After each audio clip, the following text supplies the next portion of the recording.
Welcome to our presentation regarding the Texas Child Care Relief Fund and documenting your expenses and learning how to prepare for monitoring.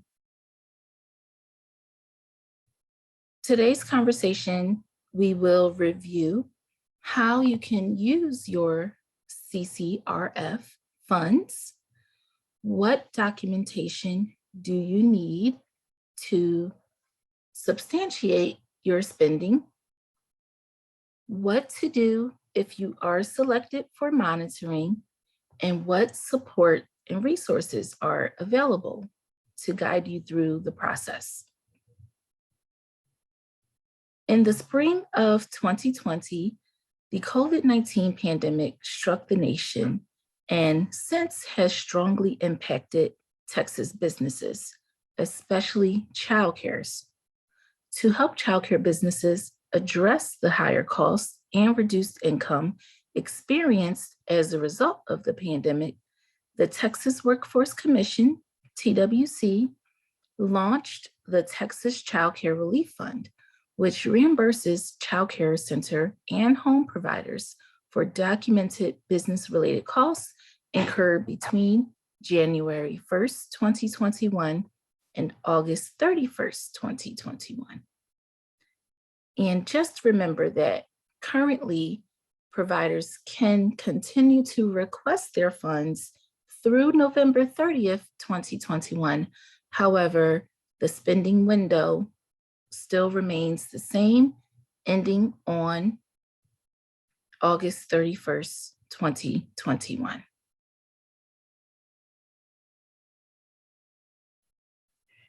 A selected group of childcare providers will be asked to participate in a TWC monitoring process, during which expenditures will be reviewed to verify that funds were spent on allowable expenses. We highly recommend that you take the steps to properly document your expenses now, as a childcare program selected for monitoring will need to supply their records to TWC within 15 days of being notified that they have been selected. Whether you're selected for monitoring or not, it is a good idea to keep proper documentation of your expenses for 3 years beyond the duration of the relief fund. Today's presentation will help you better understand what types of expenses are considered allowable for coverage by the relief fund, how to make sure you have the proper documentation of those expenses, and what to expect during the monitoring process if you are selected. At any time, you can email us at texas@ecebizcoach.org for answers to your questions. You can also find more resources and sign up for one-on-one business coaching at childcare.texas.gov. So let's understand what are allowable expenses. Funding received through the Child Care Relief Fund must have been spent on allowable expenses to prevent being asked to return your money. Generally, eligible expenses are those incurred between January 1st, 2021 and August 31st, 2021 that are necessary to maintain or resume operations, including fixed costs and increased operating expenses. While the list of specific expenses may vary depending on what is considered necessary for each individual operation, the following business-related costs are generally considered allowable for reimbursement under the Child Care Relief Fund.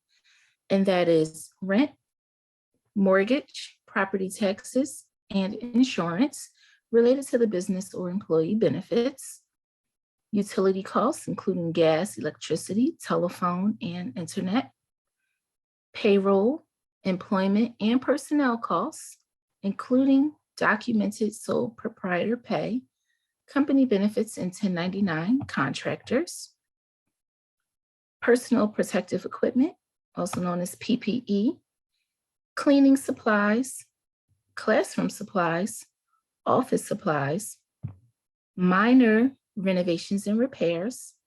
And please note that construction and major renovations are not considered allowable. And also food, which is not covered under the food program.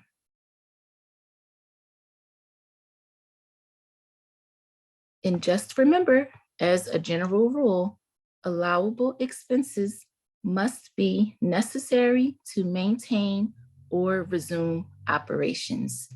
So your expenses may fall into the categories which you've just heard, or you may have some that may be outside of those categories, but are still necessary to maintain or resume your operations.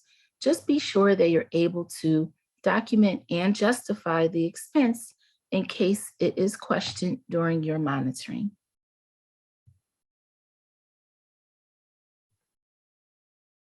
There are other ways that you can use your relief funds, such as giving raises to your staff.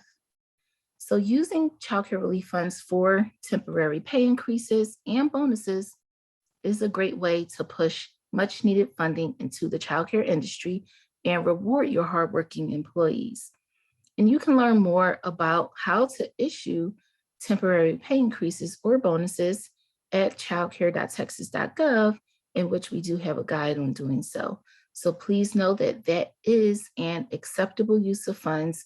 And if you need strategies on giving raises or temporary pay increases, please visit our website.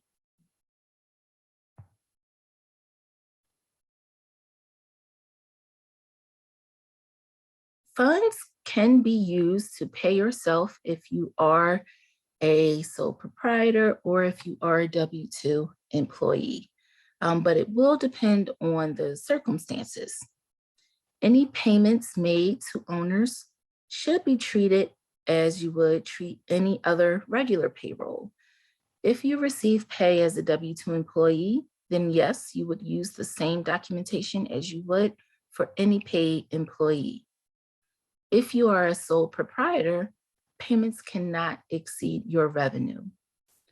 So the amount that you're paying yourself cannot exceed the revenue that has come into your business, either for that quarter or for the pay period, however your pay cycle is structured. You will need to record the payments that you've made to yourself. And there is a guide available at childcare.texas.gov, which is titled Paying Yourself, and that can help you through this process. Owner draws or other methods of taking a profit or capital gain are not considered allowable expenses under the Child Care Relief Fund. Additionally, royalties for franchises or similar franchise fees are not considered eligible for inclusion in this funding, and it is not an expense considered necessary to maintain or resume operation of a child care program. So you'll want to begin to gather your documentation. While no documentation of your spending was needed to apply to the Child Care Relief Fund or to request payments, you will need it if you are selected for monitoring by TWC. Whether you think you will be monitored or not, we highly recommend gathering documentation of your expenses in advance, because if you are selected, you will need to submit your receipts within 15 days. In addition to getting your documentation together in advance, it is also a good idea to gather receipts for more expenses than you claimed reimbursement for. That way, you're covered if any of your expenses are ruled ineligible by TWC. Before finding your receipts, you should create a file or get a large manila envelope ready for your receipts. It is very important that you hold on to them for 3 years. So you'll want to have a way to keep the receipts safe until you need them. The Child Care Relief Fund offers financial relief to child care providers across the state to help with everyday expenses during the pandemic. This means that your payment requests need to be for costs incurred between January 1st, 2021 and August 31st, 2021, that you can document through receipts and similar proof of payment. The task of gathering all of your information about expenses and documentation between January 1st and August 31st of 2021 can seem daunting, but breaking down the steps can help make the process more manageable. So we'll go through those steps and things that you should be mindful of. So please keep in mind when we are referring to receipts, that is something that would include a date, what you purchased, and the amount. And also for certain allowable expenses, there will be a time-space calculation required for family childcare providers who are using part of their home for business use. And there is a guide on performing the time-space calculation available at childcare.texas.gov and also included in the written guide for preparing for monitoring, which is also available on the website. Okay, so step one, you're going to figure out your past expenses. So you should first go month by month through your records from January through August 2021 to review receipts you have already collected, your credit card bills, app-based system payments, such as Venmo, Zelle, PayPal, and Square Cash, bank statements and canceled checks, and third-party payroll systems like ADP, Gusto, or Paychex. You will need a proof of payment like a receipt or an invoice that is marked paid for every cost that you are receiving reimbursement for through the Child Care Relief Fund. Unless the purpose is clear, such as a payment to the local electric company, you will need to show exactly what you purchased. So remember, again, as a general rule, allowable expenses must be necessary to maintain or resume your operations. And you'll be sure to collect information about your common business expenses for each month. So again, those expenses are your rent, mortgage, property taxes, and insurance. And what you'll be claiming as a cost would be the actual amount paid for the mortgage, for your rent, insurance, and property taxes. However, home-based childcare providers will be reimbursed only for the business use costs associated with those expenses. Similar for utility costs, you will claim the actual amount that you've paid for utilities, and it must be clearly for business use. Home-based providers will need to use the time-space calculation for utilities to determine how much qualifies as business use. Payroll, employment, and personnel costs, and this includes those for W-2 employees, including yourself and employer payments for benefits such as retirement and health care. And we'll talk a little bit more on the next slide about different types of pay. If you're a sole proprietor, have contractors, and your employer benefit costs. In terms of the personal protective equipment, that would include masks, gloves, janitorial services, deep cleaning, and supplies, and that will be the actual cost that you've paid for those items. However, they must be clearly noted on your receipt with a description so that someone understands that what was purchased is PPE. Classroom and office supplies. This includes items necessary for your childcare business, such as paper products, children's toys, or books.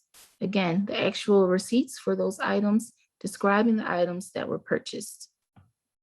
And food, which would include appropriate food and beverage purchases for the children in care that have not already been covered by the Child and Adult Care Food Program.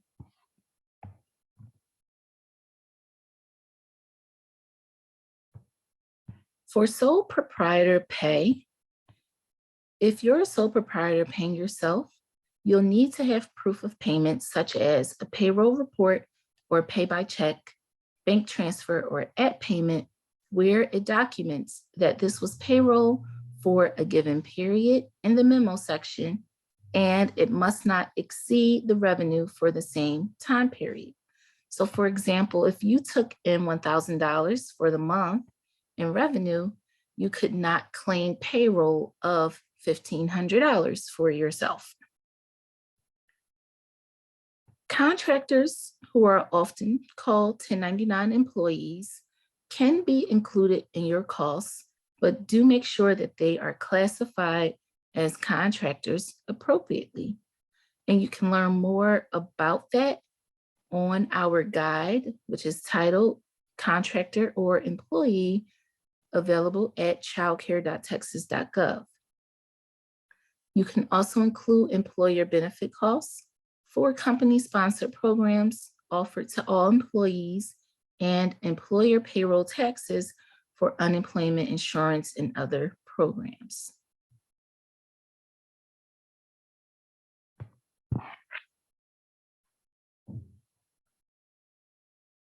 It's important to know that you cannot claim expenses already paid for by other programs such as the Paycheck Protection Program, Employee Retention Tax Credit, Families First Coronavirus Response Act, also known as FFCRA, or any other stimulus or relief funding program.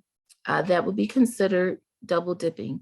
So if those expenses have already been paid for by a different source, you would not apply those to your child care relief fund. Instead, you would find other allowable expenses that the relief fund does cover.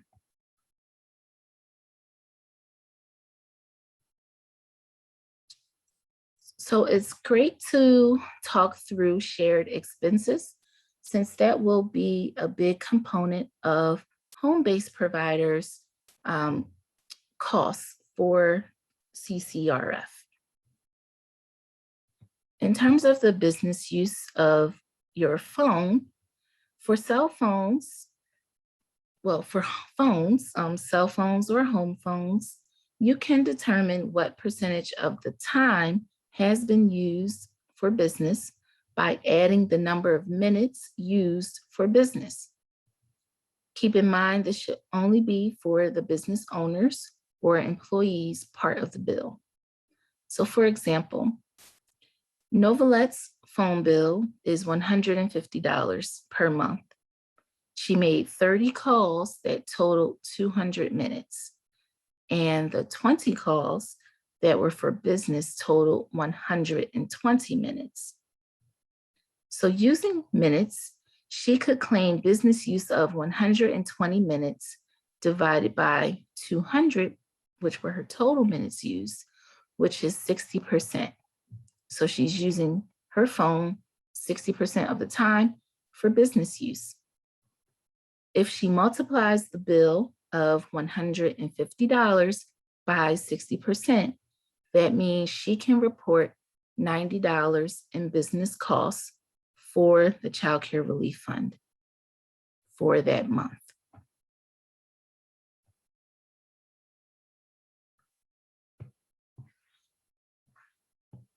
For family childcare homes, if you regularly use your home for your business and are licensed or registered, you can be reimbursed for the cost of your home and other related expenses that you typically claim on your federal taxes. Home-based family child care providers can determine the business use of their home using the time-space calculation. This will help you figure out the percentage of your rent, mortgage, property taxes, insurance, and utility costs that can be covered by relief funding. To prepare for reimbursement of these costs, whether you rent or own your home, there are 2 steps you need to take, which are the same ones you use for your tax return. First, you'll determine the space and time of your home used for childcare, and then you'll determine allowable expenses related to providing care in your home. So for more help on that,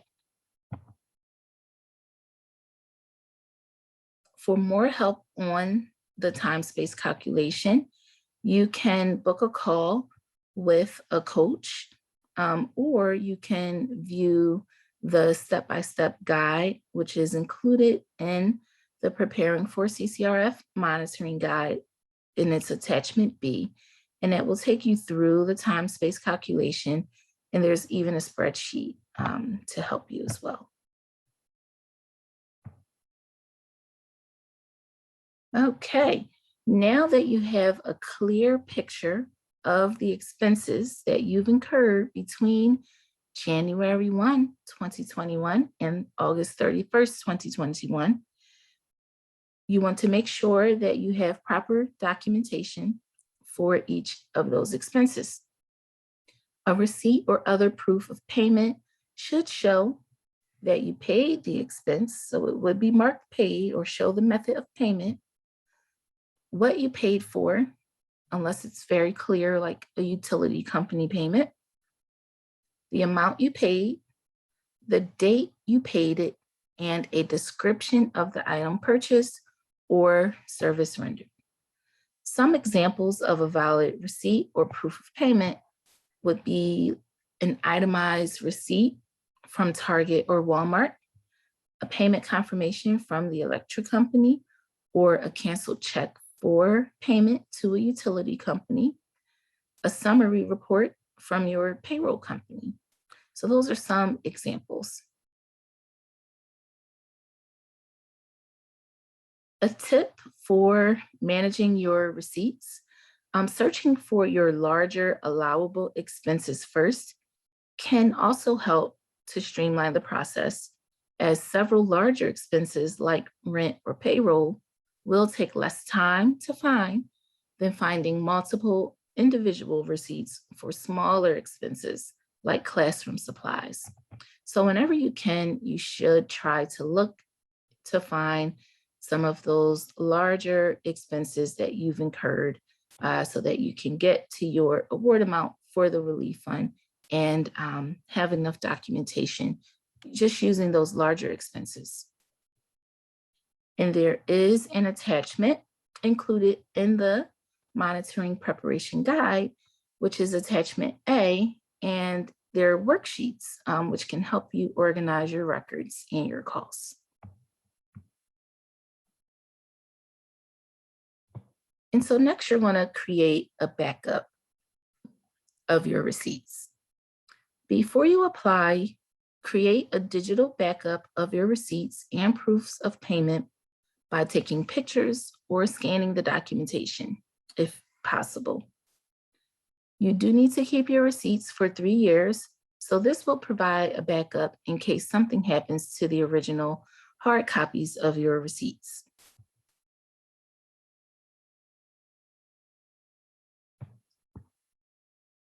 Now we'll discuss preparing for monitoring.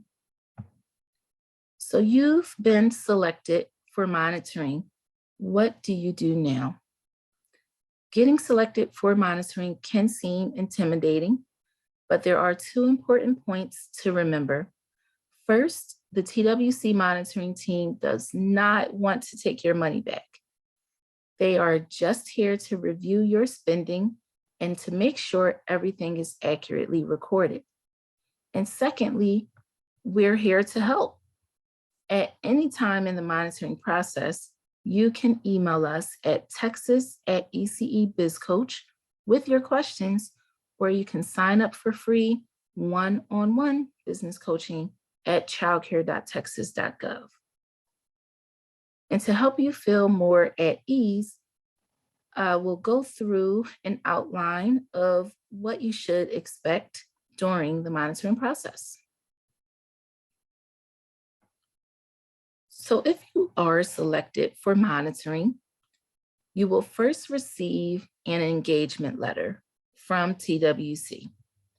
This letter informs you that you have been selected for monitoring and gives instructions on how and where to submit expenses.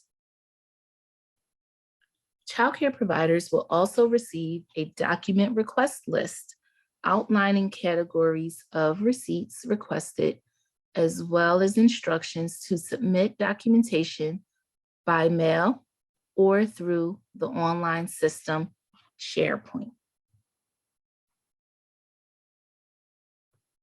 Preparing your documentation in advance will help to streamline the process of submitting your expenses and reduce any stress from scrambling to find necessary paperwork at the last minute. For this step of submitting your expenses, you'll take your gathered receipts and submit them to TWC within 15 days of the creation date of the engagement letter. So that's 15 days from you receiving the engagement letter notifying you that you have been selected for monitoring. TWC prefers that documentation be uploaded through the online system SharePoint. In some cases, TWC may allow for documentation to be submitted through email or standard mail. If you do submit receipts by standard mail, be sure to send copies, not the originals, in the event that they are lost. Whichever way you submit your documentation, you will need to categorize your expenses. All receipts within each category should add up to the category total, and all category totals combined should equal to your total funding amount. So you will find when you go into the system that there's predefined categories from which you can organize and submit expenses for. So those are utilities, salaries or personnel costs, rent, mortgage, and or property taxes, cleaning and sanitation, personal protective equipment, maintenance, food, supplies, which are non-cleaning, insurance, and miscellaneous. If a document that you have submitted does not match any of the listed categories, you should categorize that receipt under miscellaneous. For those providers that are going to do the online submission for their receipts, those will be completed through SharePoint. Once you're granted access to the system, you will find individual folders set up for you for each category listed in your document review list. So similar to what you see here, a list of folders, and each would have the name of the category that we just reviewed. You'll upload all of your receipts for each category into the appropriate folder. Again, make sure that all receipts in each category equal the total amount for the category and that all categories combined equals your total funding amount. And be sure to include your completed document request list in your uploads. Help is available from both your TWC monitor and the SharePoint support team if you have any trouble submitting your documentation. So you can reach out to your TWC monitor, or you can email the SharePoint team at sharepoint.support at twc.texas.gov for help. For those that will be performing a mail submission, in cases where online submission of documentation is not an option, TWC will allow that mail submission. Though TWC requests that documentation be postmarked within 15 days of creation of your engagement letter. So the 15 days still applies whether you are submitting online or via the mail.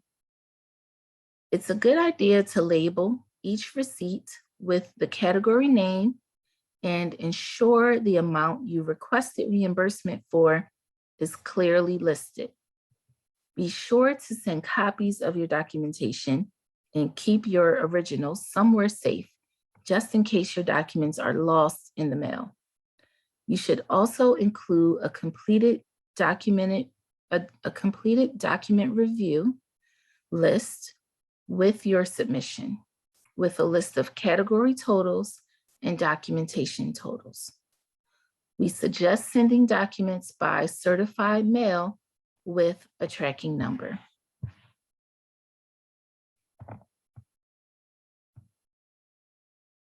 Once TWC has reviewed your documentation, they will review your expenses to see if each expense is allowable. And the TWC will determine if each of your costs is considered allowable under the relief fund, meaning, is it necessary to maintain or resume operation of your program, including for fixed costs and increased operating expenses? They will review to see if your expenses adequately documented. TWC will ensure that documentation clearly shows who you paid, how much you paid, when you paid it, and what you paid for, and that you did pay for the expense.